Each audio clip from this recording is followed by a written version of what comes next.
I feel like I was always the person growing up that people always talked to. So everybody always told me their problems and stuff. I had nobody to talk to. I never felt my emotions, pushed them down. You didn't see people like us, going to therapy.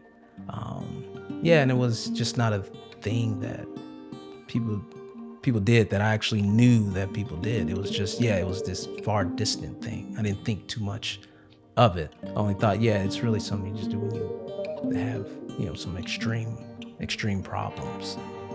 But that's not the case, right? It's like anything else, man. If you're, going to the gym, fitness, eating right, nutrition, it's like therapy, your mental health. You know what I'm saying? If you ain't got your mind, what you got? That whole experience, it was hard. It was tough, but you go through it, you get through it. It's just one of those things, right? It's like, sometimes you gotta, and for me, I had to go through something like that. Welcome to another edition of the CYR podcast, where you clean your room, you clean your life. Today, we have a special guest here with us, Teddy. What's up? How you doing, bro? Doing good, man. Good. I'm glad to have you here, man. Go ahead and tell the people who you are and what you do. Yeah. So, Teddy Young, co-founder of Stable Gray and Content Parlor. Stable Gray is a full-service branding agency. We say we are the intersection between brand enhancement and community transformation. And Content Parlor is a social club for content creators.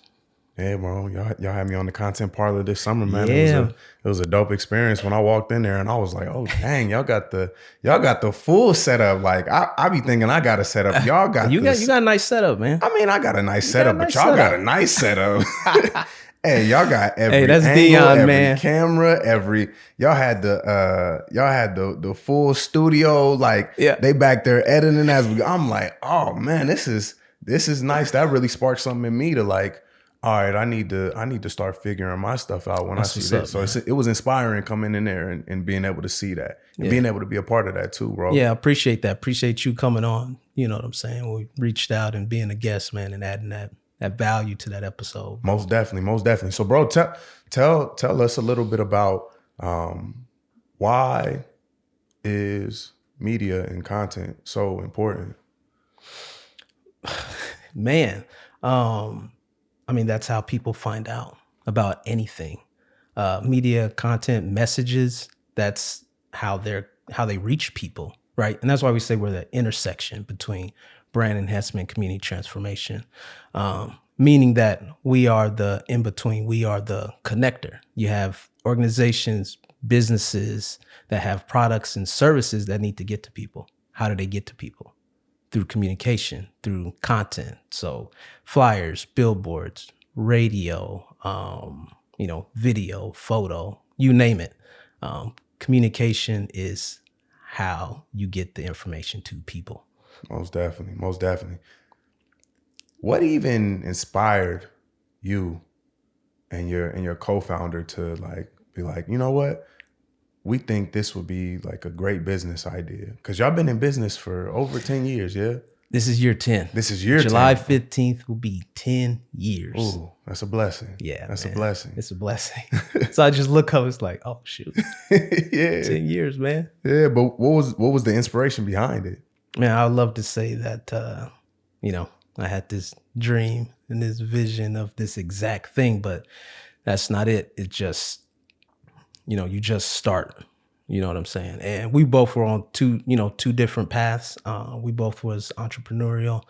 He had done some businesses and done some things. And at that time I was, freelance, freelance, graphic designer, which is basically, solopreneur. For those that don't know, freelance is. And, I was at a point where, I was like, man, I want to expand on what I'm doing. And at the time I was going to Bridge Church and he was there too. And there I was in the back, I was recording the sermons and doing the slides. And that's how we met, because he was running the soundboard. And he was telling me that he was getting ready to go to code school. Because I was thinking about, learning coding. And I was like, okay, yeah, when you get out of that, let's, let's hook up and talk about, possibly what we could, do together. Fast forward, he graduates. I go to the graduation. We meet at Archetype Coffee.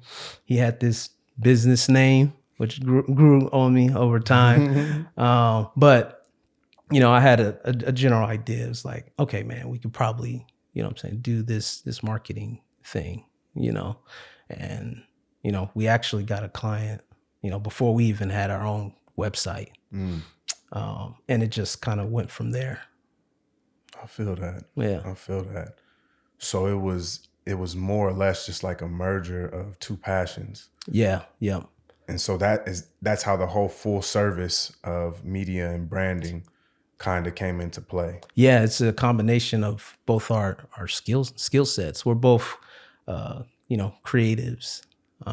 So everything we do, we do work with contractors and others, but everything we do, we can do it in house. So yeah, it was a merge of our, our talents and gifts. It's like once I learned marketing, which, I took this, actually I started off in sports, sports marketing. Okay. You know what I'm saying? Yeah. Up at Wayne State College. Hey, there we go, Wildcat. Yeah, I played football, ran track up there. So, for a while, everybody think they're going to go to the NFL. I hung on to that till my senior year. Man, I held on tight. I was like, okay, that's probably not going to happen.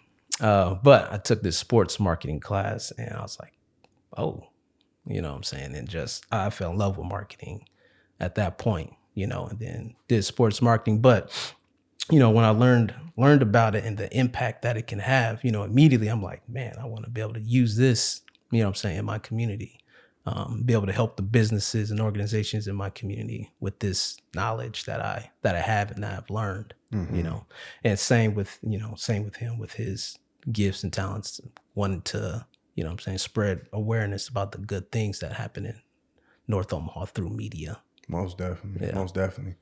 So let me ask you this, like I'm a solopreneur. I'm a small business.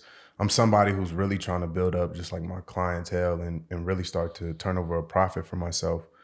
How could working with a company like Stable Gray, like produce or generate those margins or those results that I'm looking for? Yeah. So I would say, we actually started, having this conversation around bail. You've heard it's like banking, accounting, insurance, legal. And I think we're calling it Mabel, something like that, throwing marketing in there because I feel like it's essential, right? I mean, we see it, it's everywhere. And the thing is, you really don't have a choice, right? Because these brands, they saturate us with marketing and design, right? These brands, these huge brands, they pay for these big ads and they push this information content out to us all the time. So in order for you to have a chance or get seen, like you have to do it. And so you need to work with, some, professionals and have a strategy behind that, because branding is what actually sets you apart. That's what's unique to you, right? There's a lot of therapists, right? But you're a unique individual, and how you do your business is different from how another therapist does theirs. So you have to be able to tell your story and say why you're unique, your unique value proposition, and have that brand message consistent, as you communicate like what you do. And you have to do it quick and you have to do it simple so people understand that and understand, what problem that you're solving. And so looking at it from that perspective too, right? Branding marketing is more than just a logo. It's a feeling. And you need to be able to communicate that to people, and let people know what problem that you're solving and that your service or your product is a solution to that. Definitely. So, right. And understanding your client, right? Yeah. Who are you? You can't reach everybody. So who are you trying to reach? Do you understand their pain points? What are they looking for? What are they struggling with? What do they need help with? Because if you're in business, if you're not solving a problem, you ain't gonna be in business too long. Yeah. Right? You're out of business. I think that's something that we see a lot. When I say we, I'm just speaking in generalizations. But I think that's something that's seen a lot with a lot of new entrepreneurs, a lot of new solopreneurs, people who are trying to jump into business on a couple of different levels. One, they want to solve every single problem. They want to help every single person. Even for myself, I remember when I first got into business, like my marketing, I was trying to market to everyone, and it's like expensive. Yeah, and you can't, like you can't because what problem are you actually solving? That's like a plumber saying, I'm a plumber and I make pancakes and I also cut grass and it's just like, bro, I just need my pipes fixed. Like, right. I don't know if I want to work with you, man. You're doing too much. You right. know what I'm saying? The messages that you're putting out there, like, they're not hitting me. Yep. And so I think you hit a really good point. Like your message, when it comes to marketing, it needs to be quick. It needs to be easy to understand. And it has to be one that is addressing a particular problem. That's right. So let me ask you this. I'm ready to, you know, go on my business marketing journey, and I'm trying to grow my brand and make my brand become known. So I want some more brand awareness. And so I signed a dotted line with Stable Gray. What does it look like from there for me? So with us, we'll sit down first and do a, after the intake session, and we kind of discuss, is this a good fit, right? It needs to work for both of us, right? Depending on like what we offer and what you're looking for. And really what we want to know is like, what is your goal, right? You might have an idea that, I need a video or I need photos or whatever you may think that is, and maybe that's not what you need. So we want to understand what your goals are. And then all those things are just tools that we use to be able to reach your goal, So from there, we'll do a workshop or a brand session to fully understand your business, who you are, what your services are, and your customer. And then try to dig into, do you understand the emotions of your customer? Like when they run into those, their pain points and the barriers that they're trying to overcome, like, and then truly understanding like what you offer and how that solves that problem for them. So once we get all that stuff, worked out, and then we go to, okay, what are the tools, that can help you solve, solve the problem that you're trying to solve as far as like brand awareness and what you need. And so depending on what that is, because we do brand messaging and sometimes, you need messaging, you need clear messaging so people understand and know what, know what you're offering, what problem you're solving. Sometimes you need, video. Maybe that's the best way to help communicate that, right? Depending on, people's budget as well. Mm-hmm. But really it comes out of that session, and then we go from there. That makes sense. I want to pivot a little bit on the topic of brand. And I want to know more about your brand, bro. Okay. I think, just like as somebody who's a creative and a creator, right? Like there's a journey and a process of realizing that and really falling into our brand. And so what was your journey like in your life, just kind of identifying like who you are and what you wanted to be in the career path that you wanted to choose? It's, it changed and shifted, over time. Like I said, I started off in, sports marketing, but I knew I was passionate about marketing and design. I just happened to be able to, pick up and learn, you graphic design. Actually, I didn't go to school for that. I actually, good old YouTube University. Yeah. Man. And I think that's one of the benefits for going to college, it teaches you how to learn. Resources. Right? Yeah. Teaches you how to be resourceful, how to learn, how to manage your time, and the relationships and connections that you make. But I think, marketing is it's very powerful, I think you need to do it with a sense of responsibility as well, but we also wanted to create opportunity as well. So, when I was getting started, there wasn't a bunch of people that looked like me, that was doing this. There was a couple folks that I did know about. Jason was Surreal Media, and then Ridiculous. He had just did the branding and stuff for the Highlander. So those two guys I did know about. But we wanted to, be able to create opportunity in North Omaha as far as like doing this kind of work and creative work that you can work with, UPs and different organizations like that when trying to do that work, and just kind of think outside the box of like what you can do. But I started my journey of freelancing, sitting down with different people, and they sharing their ideas. And I don't take that for granted. I really love that part of it because people's business ideas and what they do, they're very passionate about it, and they hold that dear to them, and they're sharing that with you because they feel like that you can help them bring that to life. And I love bringing that to life for them because a lot of times it's just in your head and it's an idea.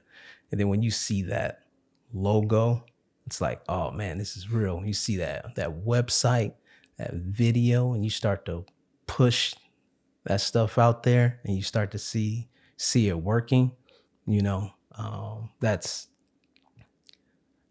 one of the things that keep me, keep me going, in this field. Yeah.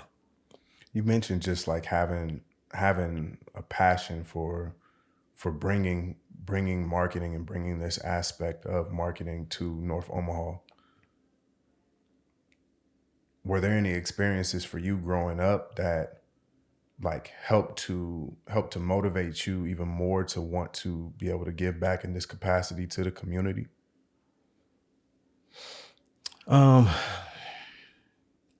Yeah, born and raised in North Omaha. I still live in North Omaha. Both the studios in North Omaha,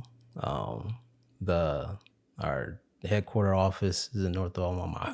My home is there. My rental property is there. President of a neighborhood association. So I'm really, I'm really invested. I need to be, but yeah, I feel like sometimes you get get overlooked. The branding overall of North Omaha, a lot of times it's just the negative aspects of it.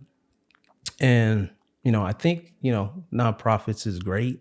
But a lot of times folks over the city think that the only value there is to come and volunteer for different things and to donate to organizations that's helping this and helping that. But you can come here and get good services.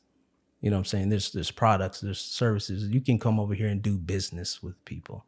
And so I want to help push that narrative. Mm-hmm. And that's one of the reasons to have like a marketing agency on 24th Street, right? Having a business like that. In your opinion, why do you think the narrative is spun like that? Like only the negative stuff there and not really highlighting all the good stuff that is happening. It's news, man.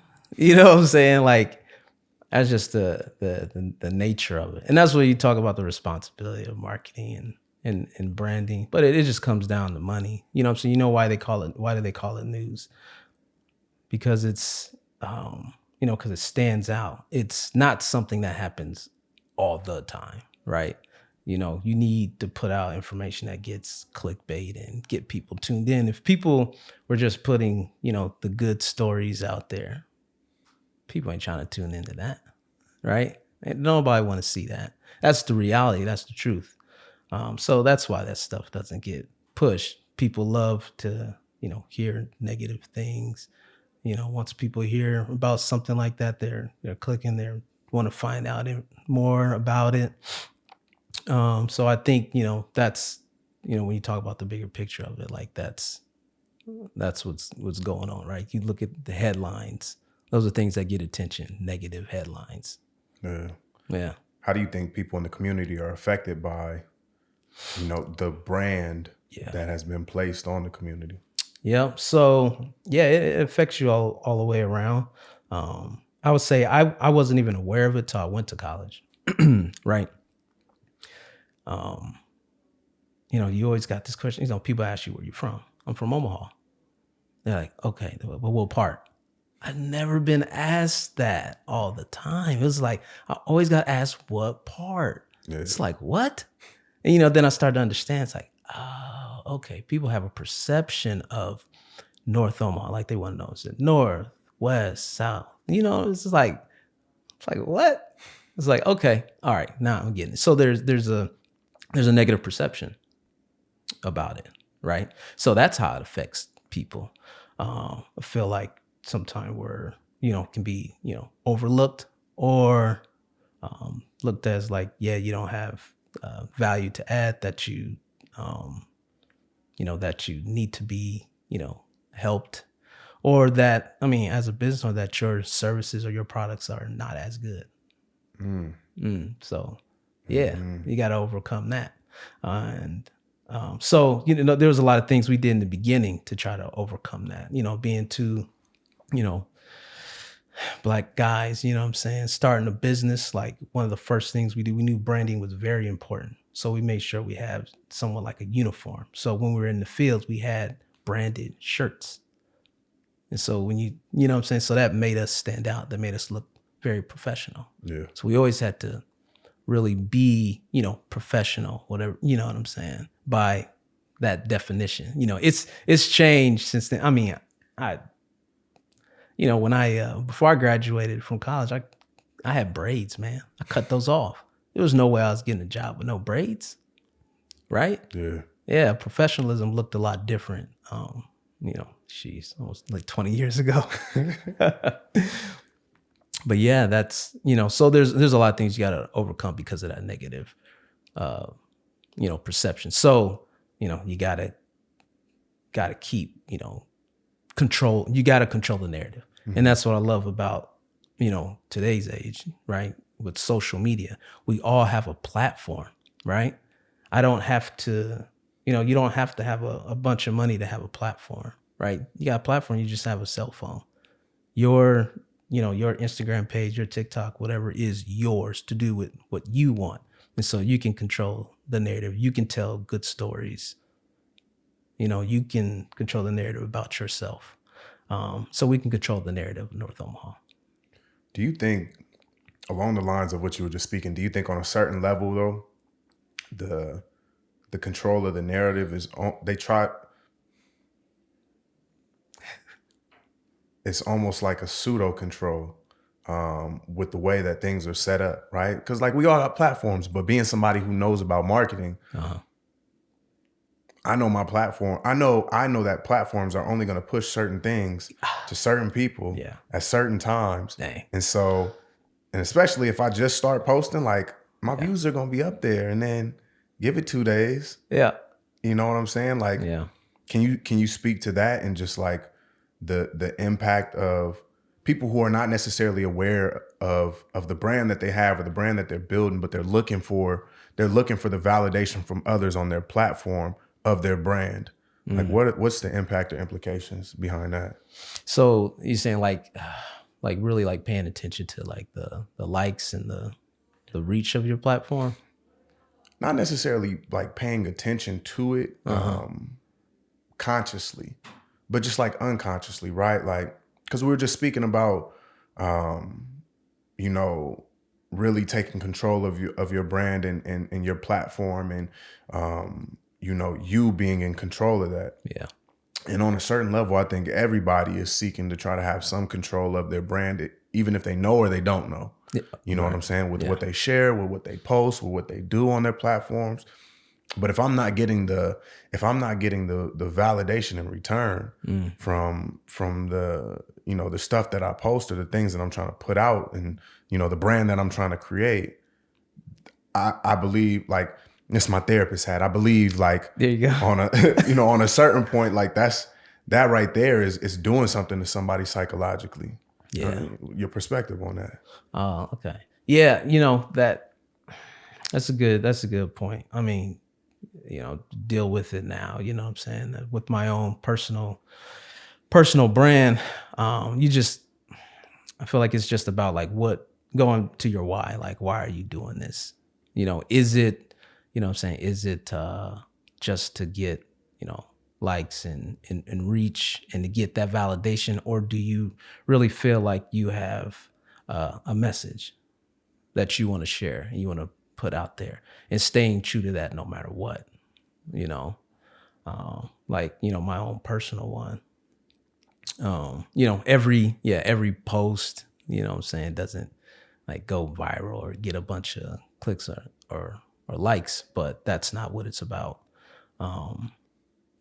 So I just try to stay focused on, you know what I'm saying, stay focused on that. Cause you can get discouraged, or and you see it, people start doing the most, right? Just start doing different things to get attention, to go viral, get yourself in trouble.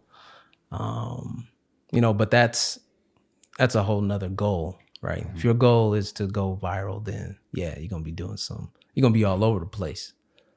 Well, right. I still remember like the people doing them pranks where they walking up on people. Oh, it's like, man. Bro, like y'all, and I seen a couple of articles, this was some years back, but like, just like where people was getting shot. Cause it's like, bro, you can't just be walking up to people like, nobody right. Playing like those those pranks. It's like, man, that stuff is crazy. Yeah, it's like some of them skits, but sometimes folks are just like doing that. Yeah. It gets pretty wild. It's wild out there, man. That's what I'm saying. What does it take though? If you're doing the right thing, if you're really focusing on your brand, what are like the elements of going viral? Or is that even like is that a real thing? It's a thing, but I don't know anything about it.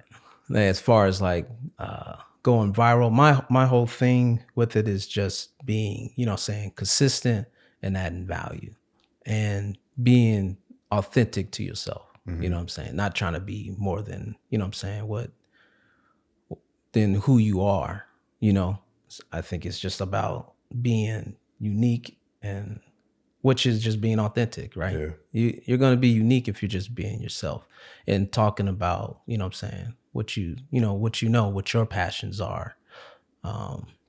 Like there are some, I mean, you see it, there's all kinds of people that, you know, sell courses on how to go viral. But I feel like my personal opinion is that's always like, what do you call it? That's always created like on the back end, right? So something goes viral, then you look back at it and be like, oh, okay, it went viral because of this, and this. Because it doesn't go viral till it goes viral. So, I mean, I think there are some elements to it, right? Mm-hmm. You know what I'm saying? Like, you know, a hook, you know, storytelling, having a CTA, those different type of things. So there's elements, but, you know, I don't know if a person can predict that something's gonna go viral. So it's almost like that's almost just like a hook phrase, like go viral. Like that's something that draws people in. Yeah, and people that if that's their goal, right? When you say that if that's your goal, that's gonna get your attention, right? Mm-hmm. So that's something somebody wants, you know, so they know who their target market is. That's a trigger word, right? I was about to say, it's a trigger word. Right yep. There. So when you're marketing, you think about those words that'll penetrate the mind of your target market, because they'll be like, oh yeah, I'm struggling with that. Oh, that's what I want, and you're offering a solution for that pain point. Yeah, that's right. Pandemic time. I think that was like the biggest time. We were talking off camera about this, but I think that was the biggest time where people found a, a pain point and started digging in it on social media. Make 6 figures from home, remote work from home, work part-time. Like, people were on it and hitting both in the content creation space, and then also, just a side note, I don't know if you remember them blessing circles. Blessing circles? You don't remember them blessing circles? Oh, where bring $200 to get 7 people. And then yeah. Dang, man. There's so much stuff out there. Yeah. But those paint, like that when we're looking at it from a marketing standpoint, like, they were identifying a pain point that so many people were experiencing. Like, I need some That's money. what I say, man. It's a responsibility, right? It's like, you can use it. I mean, I'll just go to the extreme good and evil. You know what I'm saying? Because the stuff, it works, right? And so, yeah, man, using it responsibly. Because those are real, you know what I'm saying, real emotions and things that people are experiencing. And yeah, people play to that, you know, and it's a numbers game, right? And some people get, hoodwinked and get taken, because people, especially then when you talk about that, people are in a very vulnerable, state. People lost jobs. Everybody's not able to work from home and things like that. So yeah, they needed extra income, and people were saying, hey, you can get this by doing this. And that's one of the things too, that I want to use my platform for, because I think it's gotten away from it. Just the reality of owning a business and entrepreneurship. You look at it today, folks make it seem like it's easy. 5 a.m. I never wanted ice bowl with the face and banana peel. 5:40, write my goals. 5:50, go on the runs. Right. Yeah. So you can look at things like that. It's like, oh, okay, this is what he's doing. The main thing from that is having a routine.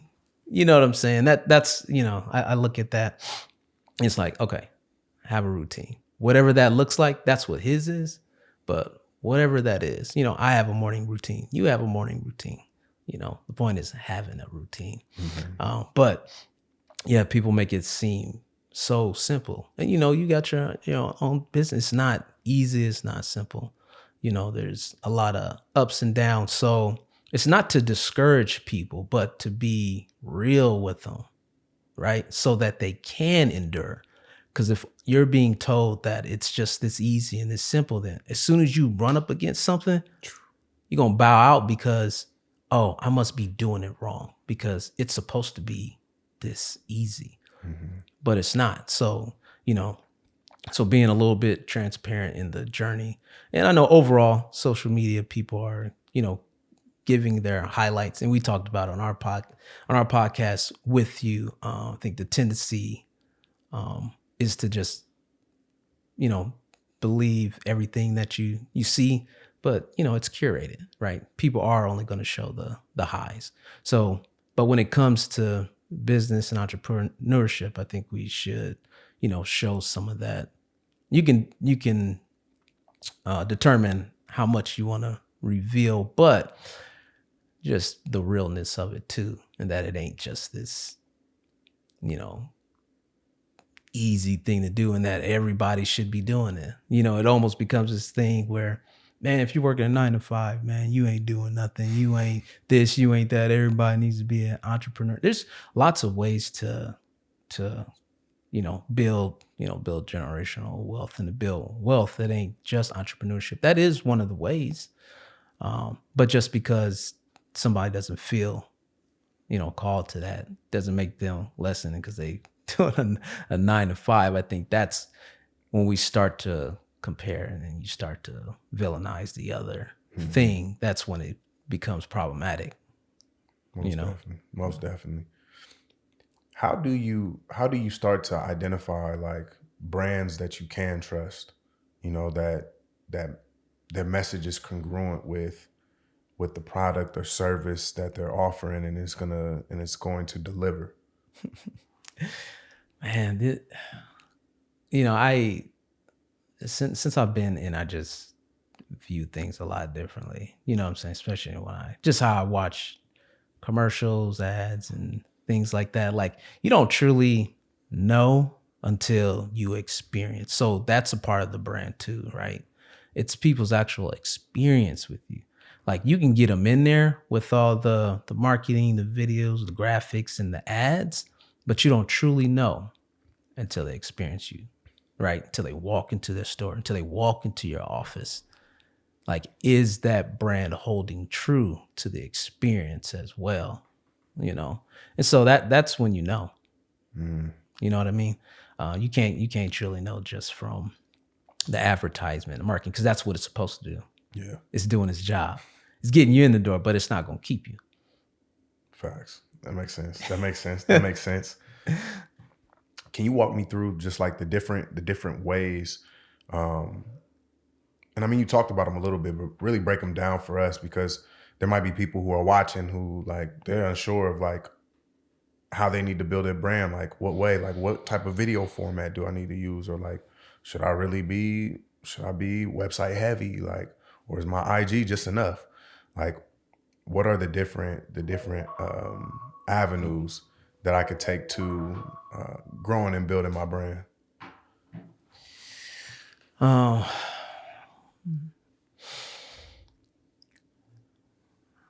With that, it really, again, it does, like, depends on your goals, which are what you're trying to achieve.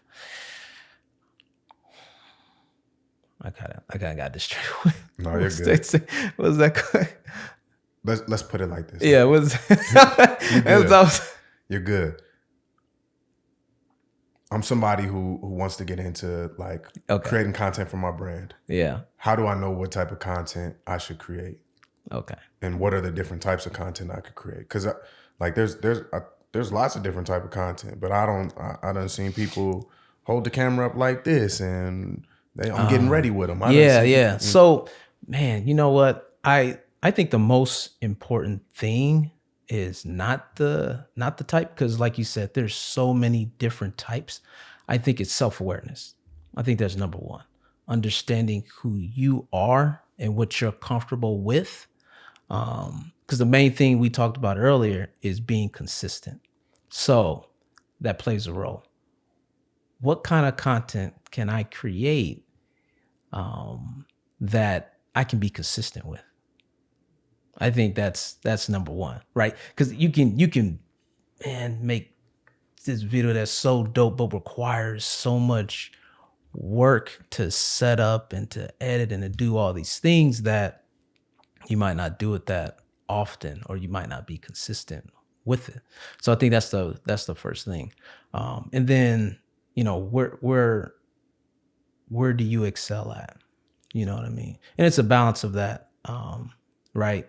So you can lean into what your natural gifts are, which is good, but also where you want to grow to. You know what I'm saying? Like for me personally, like, I'm not that comfortable in front of a camera. So, this year, no. Oh, dang. Oh, yeah.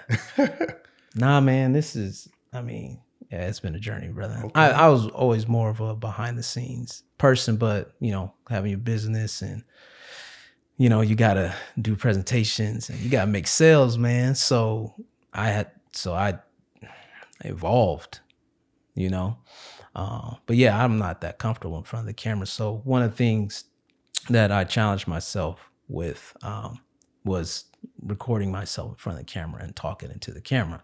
Now there's ways that I've done that to make that easier for me. But stuff like that, where you can challenge yourself, but picking, picking a style or type of content that you feel like you can continue to do and keep up. Like, because some people, they put out really sharp, crisp content, right? Some is just, it's just B-roll with text, or it can be voiceover, or some it's just graphics, all of them work. All of them are effective, but depending on the platform that you are. But the most important thing is which format can you that you're comfortable with, one that you can keep up with, that you can consistently do, and that works for the type of content that you want to put out. You know, yeah, that makes sense. Yeah. I want to pivot again. Okay. Because you made a comment, bro, and we're about to go there. Oh, okay. Bro,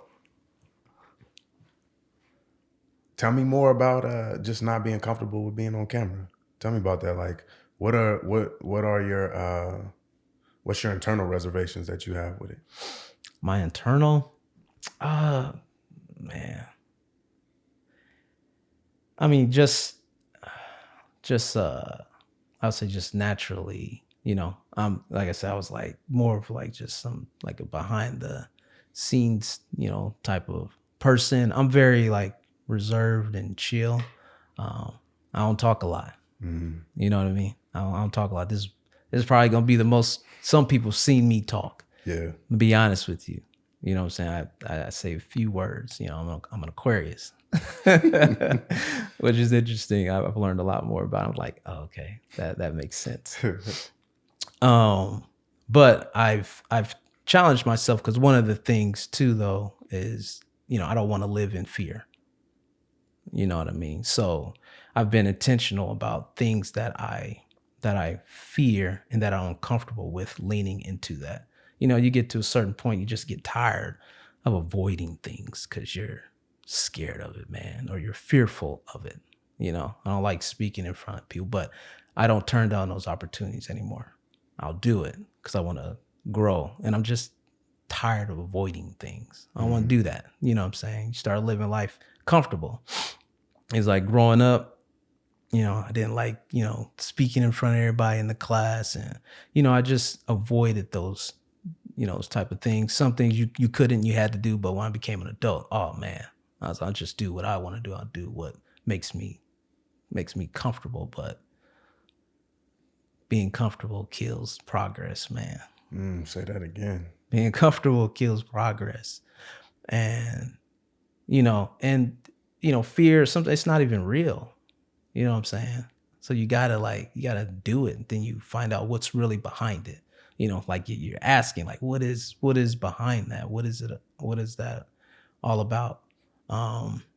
And, you know, as I've been doing it, it's, you know, you learn about yourself, you know what I'm saying? So, you know, it can be a number of things, you know, as far as like just being, you know, confident in what I'm saying, you know, being confident in the knowledge that I have, and that, you know, I have something to offer and to share, and what people can learn from. But, you know, I've been around for 42 years, man. I know something. There we go. You know what I'm saying? I know something. I got something to share, you know? So yeah, pushing, you know what I'm saying? Pushing past that. I once heard somebody define fear as false evidence appearing real. Yes, I love that. Yeah, and it's so true, because a lot of times, like, the fears that we have, they're only real inside of our own mind. Man. And that's it. Boy, and the stories I can tell myself, boy, I'm in my head. You know what I'm saying? I'll act out a whole conversation, a whole situation in my head, man. It's done. I ain't even got to do it. I already went through what it's gonna be. Like I'm like you know what I'm saying? Like, yeah, like I can predict the future. Was that a lot of your childhood for you? Yeah, to a certain extent. Like when it comes to, when it comes to, you know, stepping up in leadership type roles and things like that. Now, things that I was real comfortable, you know, like athletics and sports. Nah, I didn't mind. You know what I'm saying? Yeah, that was easier, especially football. You know, it's like you put that helmet on, man. Nobody, you know what I mean? All people see is the number. Yeah. That's it, you know? And I was confident. So it's more in the things like, yeah, I thought to be a leader, you have to be loud. You know what I'm saying? You gotta like talking and talk all the time and all that kind of stuff. But really, it's about not what you say, man. It's about what you do, right? It's like I wasn't the most vocal person, but I did what needed to be done. So that made me a leader on the teams that I was on. I didn't quite, you start, when you look back, you're like, oh, okay. Mm-hmm. Okay, that's what it is. And that's when it started to click for you. Mm-hmm. As you were experiencing like your own mental battle with self-confidence in certain areas, what did your coping with that look like? Like just like that, when you would have those feelings of like, maybe I'm not good enough, or maybe I'm not adding up in these certain areas, not athletics, but whatever other areas, like what did that look like for you, and how did that play out for you?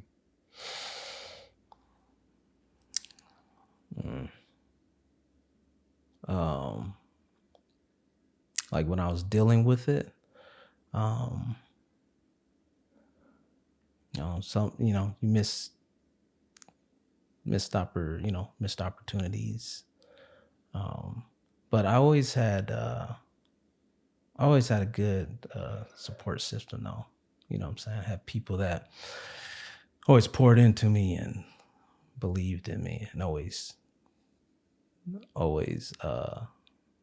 spoke words of, encouragement to me. You know what I'm saying? My mom, she was really good at that. You know what I'm saying?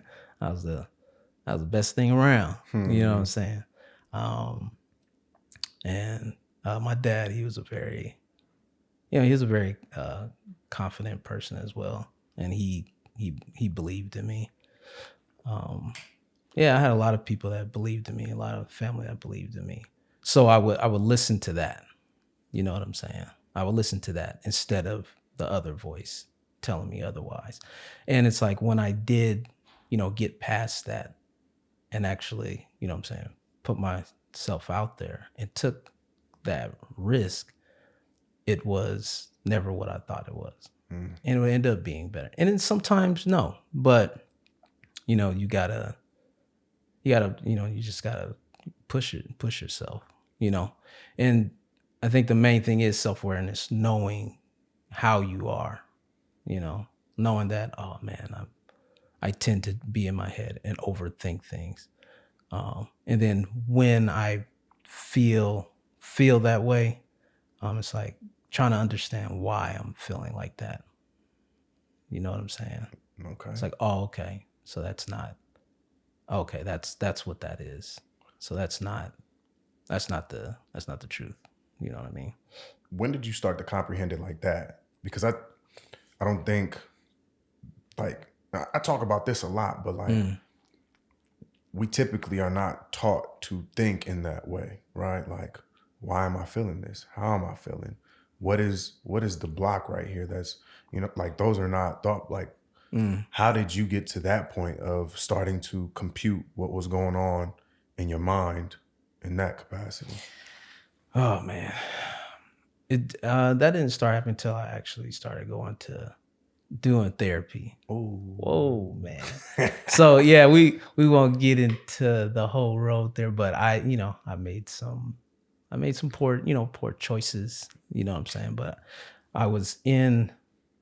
It was then though that I was in therapy, and you start to go back to your childhood and your past, and you start to look at those things and figure out like how you ended up here, why you think the way that you think. I didn't think like that, but all that stuff matters. There's so many things that you pick up and that you're taught, verbally or not, you know what I mean, that you just pick up as a kid in different experiences. But it was through that though. It was through therapy, man. That was one of the best things for me. Were you somebody who always believed in therapy? No, I wouldn't say that. I think the most I knew about therapy was from TV, right? Television shows. So therapy was just well, who was it there? Was Frazier? Was he a therapist? I couldn't even tell you, but it sounded good. I think you might have been one. But yeah, it's just from shows, and it's like, yeah, that was, you didn't see people like us, going to therapy. Yeah, and it was just not a thing that people did that I actually knew that people did. It was just, it was this far distant thing. I didn't think too much of it. I only thought, it's really something you just do when you have, some extreme problems. But that's not the case, right? It's like anything else, man. If you're, going to the gym, fitness, eating right, nutrition, it's like therapy, mental health. You know what I'm saying? Like, if you ain't got your mind, what you got, and you don't have to wait until you're like in a crisis to get it. It's just preventative, right? Preventative care. So I start getting this mindset of doing preventative, not when we're in crisis and when things are bad. There's things that you can do and just make it a part of your life so that, you don't get to that extreme. For sure. And that was interesting because I end up, my wife, she's a mental health therapist. There we go. Also, you get therapy every day, bro. Man. No. I think you bring up a good point. And you might not even notice that you brought up a good point. So I'm going to just highlight it. It's like many times, like, unfortunately, we don't have too many examples around us of healthy habits and routines of checking in on our mental health. You know what I'm saying? And so even the idea of like, I should go talk to a therapist, like nobody else around me is talking to a therapist. Like, right. It's not even an option. It's like, no one's saying that. So what am I doing? Yeah. And so it's like you traversed on a journey of a road that ain't been traveled before, almost, essentially. Mm-hmm. What was that like? You know what I'm saying? Like, because if nobody around you is, and I don't know, I'm just speaking off of basics, and so it might be more around it. But if nobody else around you is going on this journey of trying to figure out their mental health, like, how do you do that? Without getting too into it, like how I got on that journey is I had to. Yeah, I didn't really have an option.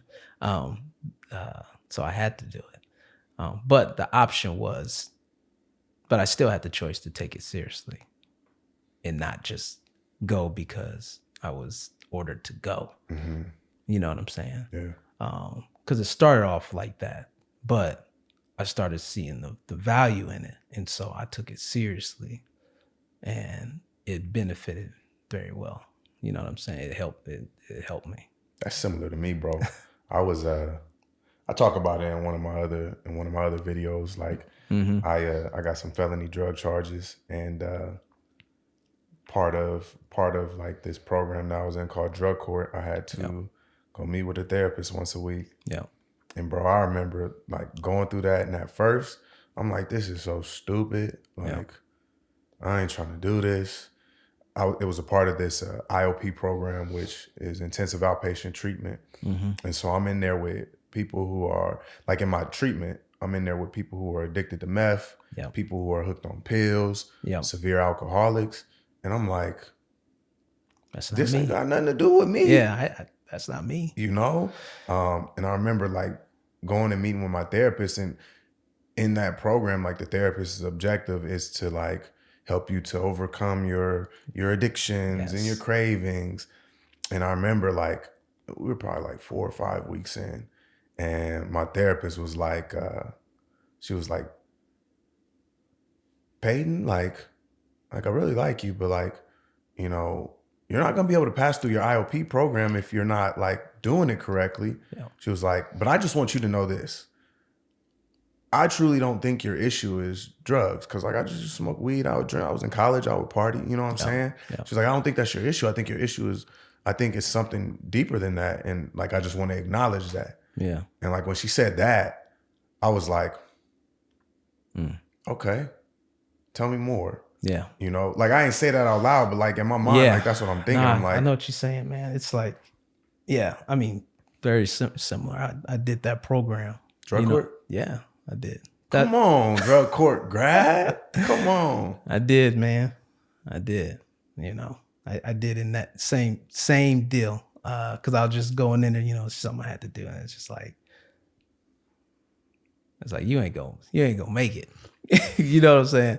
And, you know, it was the same too. It's like, well, that's not my story. You know what I'm saying? I got here for a different reason. Yeah. You know what I mean? So I'm not connecting to that. But the work that you do in there is beyond that.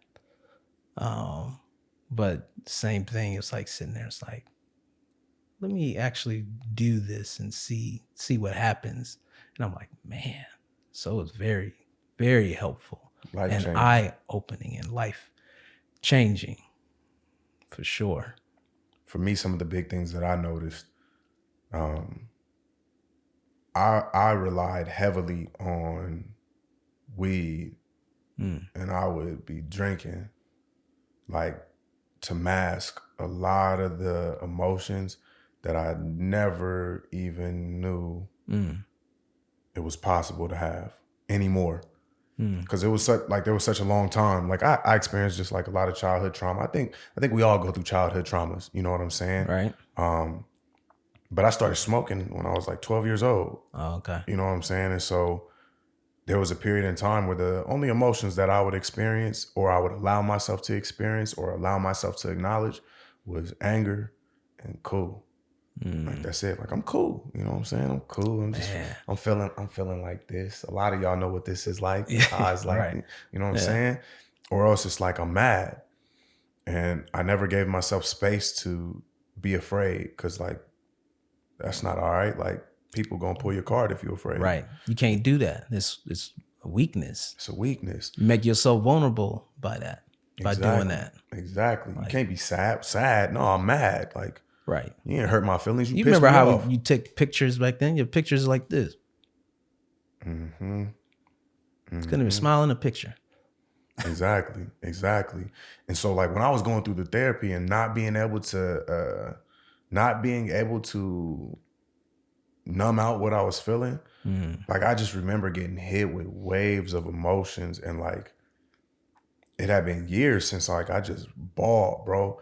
And like I remember like there was a period in time where I would have to drive back and forth between Norfolk and Wayne because I went to Wayne too. That's where I did my drug court out in Norfolk. Okay. I had to drive back and forth, and that's like a 35-minute drive taking, the little back highway. Oh yeah, with all the I know. Yeah. Dang. Bro, I would just be crying on my drop, just crying, bro, just crying. I had this little Luther Vandross cover album on. The same. I had a 94 green Cavalier, Chevy Cavalier, no AC, crying, bro, just sad, depressed, feeling all these emotions, coming off of my therapy appointment, and I'm just like, man, there's so many people who, like, looking back on it, as I'm making it through it, there's so many people who have blocked this out, these feelings out, these emotions, these experiences out for so long and are never. But that's just what it feels like. What you're supposed to do. You know what I'm saying? Like, yeah, that's big. You know what I'm saying? Because that's what it was. I never felt my emotions, pushed them down. That's all I ever did. And I've gotten better, and I'm getting better. You have to get better at it when you're married. and communicating your feelings, always asking you how you feel. Shoot, I mean, in the beginning I had to have, is that the feeling chart? I had to have one of those, man, to be able to point out what my feelings were and what I was feeling. I didn't even know. But that's what I've always had done, and I feel like I was always the person growing up that people always talk to.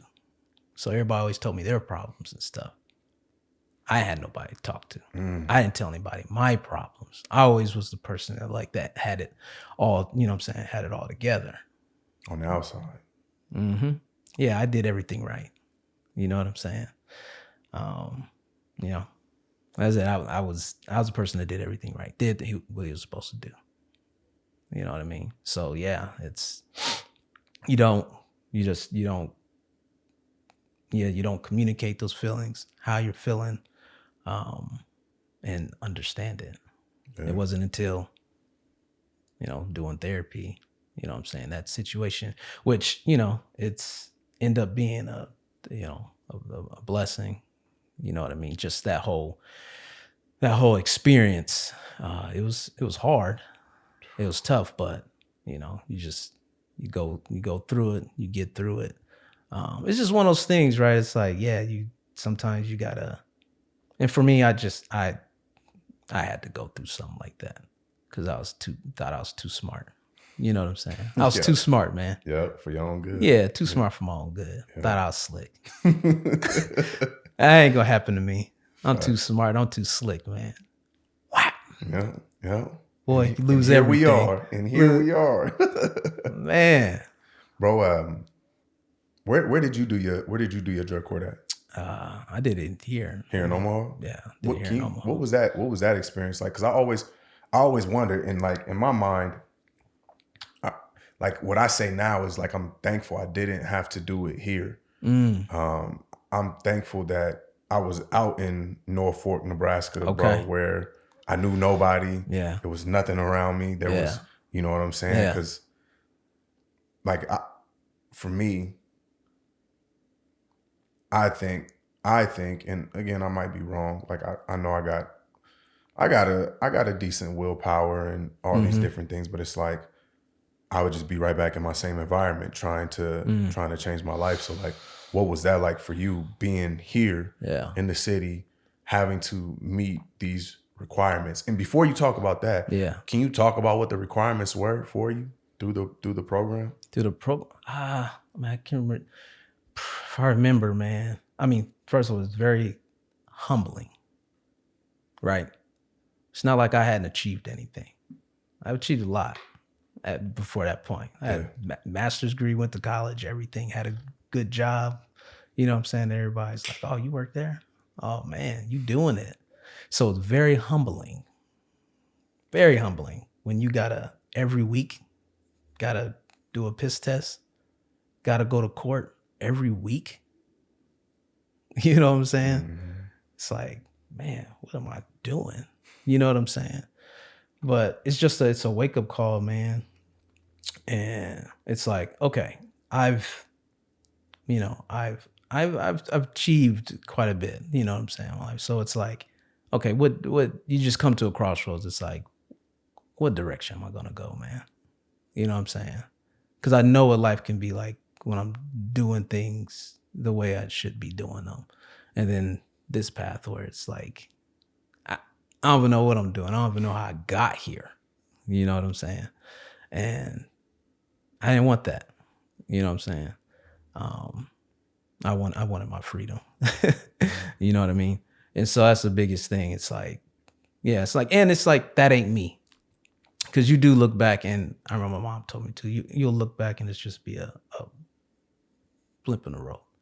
You know what I'm saying? It was a moment. It wasn't who I was. And that's why I said I had a lot of support, a lot of family that knew me, knew who I was. So the experience with that is people knew who I was. I had a book of work before that happened. So they saw, man, that was just a moment. That was just some bad decisions. That's not who he is. And so that helped a lot when people believe in you and don't judge you by some mistakes that you've made. Mm-hmm. It's very helpful. And then, that support too, because, being able to, make those different appointments. I didn't even have transportation at that time until I got transportation. You know what I'm saying? So, you got family helping you get to, man, I was thankful I was where I was at so that I could have the help that I had to be able to do it. I don't know how folks do it without support. And some have to, because it is, when I look back, it's those first few months are the hardest. It's intense. It gets, and as long as you go through it and do what you're supposed to do, it gets easier, but the beginning is intense. So it was a blessing to be here, to have the support that I had, but very humbling, man. You know what I mean? Humbling. IOP, AA meetings, drug test, judge, all that stuff. Meet with your officer. Go to this. Go to that. Do this. Don't leave here. House check. Yeah, bro. Yeah, bro. It's intense. Intense. Bring it full circle. How did that experience help to build the brand that you stand on today? First of all, I became a lot less judgmental. Man, I have so much empathy. So much empathy going through that. Because, you know, it's like I never thought I would be in that situation or ever thought I would be that person. You know what I mean? So I have more empathy when I see people going through things. It's like, because it happened to me and I don't even know how I got here. You know what I'm saying? It happened so quick. You know what I mean? So that's one thing. And that's what I bring to, you know, branding and marketing is having that empathy, having empathy for your customer. You know what I'm saying? Trying to understand what they're going through. So I think that was huge. And I truly believe that anybody can change, man. Anybody. I believe anybody can. I believe you can do it. It will be hard. It's hard, but things are hard. That's all right. But you can do it. People can change and you can do it, period. You know what I'm saying? We can do hard things. When we do hard things, we get better at doing hard things. You know what I'm saying? And that's, you know, I got to give credit. What else? It was that women's Duke coach, man. It's a strong quote, man. So people look for things to get easy. But it doesn't get easier. You know what I'm saying? You do hard things, you get better at hard. And it's like, dang, that's the truth. That's a fact. That's the truth, man. Real quick, give the people like 2 or 3 things that could help them to start to change their life mentally, emotionally, brand-wise, all of that. Like, what are some action steps that they could take? Action steps. Oh man. Hey, the first thing, man, is you have to decide. Right here. Oh. My bad. First thing is you have to decide.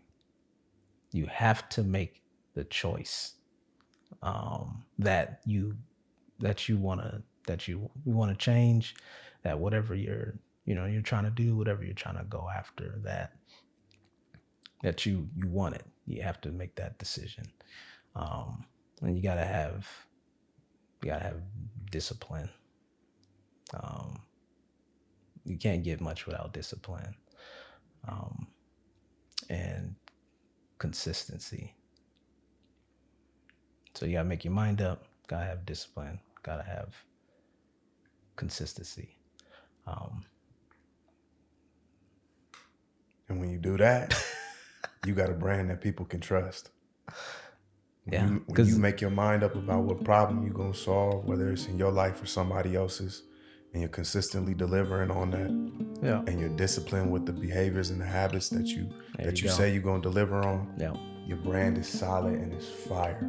That's it. Now, if we want to book with Stable Gray, bro, can you go ahead and drop some social links, drop some contact information where they can get a hold of you? Oh, yeah. So it's just at Stable Gray, and that's on all social platforms, Facebook, Instagram, and LinkedIn, or go to stablegray.com, right to the website. And then also too, your pod, Content Parlor. Oh yeah, Content Parlor. So we just launched the Content Parlor website, so you can go there. You can find us on Instagram at Content Parlor and at Content Parlor Studio to book. There we go. Yeah. All right, y'all. I appreciate y'all for tuning in to another episode of the CYR podcast, because when you clean your room, you clean your life. I also challenge you to create your resilience and change your reality. We out. That was smooth. Oh, man. How you feel? Oh, man, I feel like I was all over the place. Wow. I don't know, man.